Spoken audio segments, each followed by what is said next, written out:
Hi, this is Dan Tratensek, publisher of Hardware Retailing Magazine, and I'm here to talk to you a little bit about our 2018 Market Measure Report as it appears in the December issue of Hardware Retailing Magazine.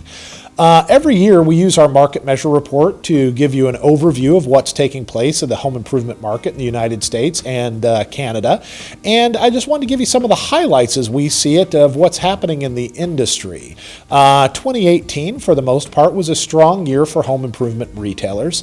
A lot of the reasons for that are pretty obvious. The economy overall is relatively strong.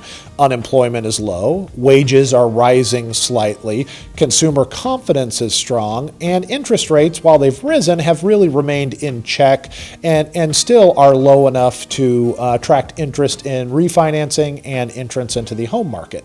And as the home market goes, often home improvement goes. So as a result of all these positive forces, we are predicting that 2018 is going to finish the year at about $394 billion in sales for the home improvement retailing industry, which is about a 5.5% increase over the sales we saw for the industry in 2017 and is outpacing overall retail sales increases across all industries. Our friends at the Home Improvement Research Institute also saw marked growth in 2018.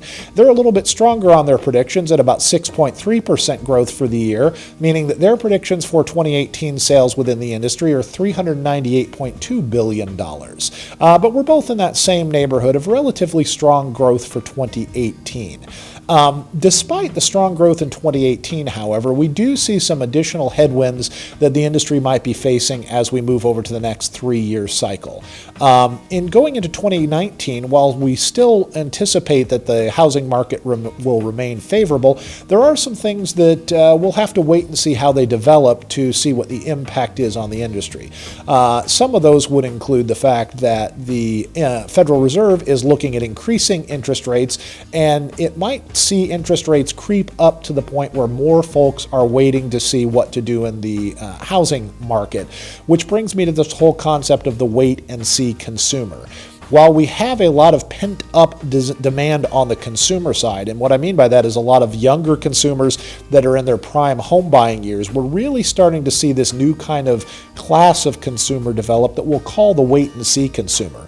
And these are the consumers that are waiting to see how the economy goes, how their own personal finances go, and how things like interest rates and the job market might affect their decision to enter the market. And as these consumers are waiting to see and waiting to make sure that the housing affordability will allow them to enter the market, we think that there might be these other market forces like rising interest rates that might prompt them to wait just even a little bit longer to become home buyers or home sellers in the market. So we are looking at a relatively strong 2019, but depending on some of these outside things like interest rates, we're going to temper our expectations back a little bit, particularly based on the fact that we might see a little bit slower movement in the home improvement industry towards the last 6 months of 2019. So overall, we predict sales to increase at a rate of about 4.9% in 2019 and continue to slow over the next couple years. We'll be going into yet another in these seemingly endless election cycles that we face, and typically during contentious elections, a lot of things happen with the markets that it really exacerbate that whole kind of wait-and-see attitude. So in 2019, while we're predicting 4.9% growth, we think that's going to soften even further in 2020 to about 4.1% for the home improvement market. And then in 2021, we'll probably see things dip down into the growth of about 4%. And then we are going to all have to buckle in to see where we go from there. For even more details on what we see happening in the home improvement industry, make sure you go online to hardwareretailing.com or check out the December issue of Hardware Retailing Magazine, and always make sure to tune to nrha.org to see the latest of what's going on at the North American Retail Hardware Association. Thank you for your time and have a great new year.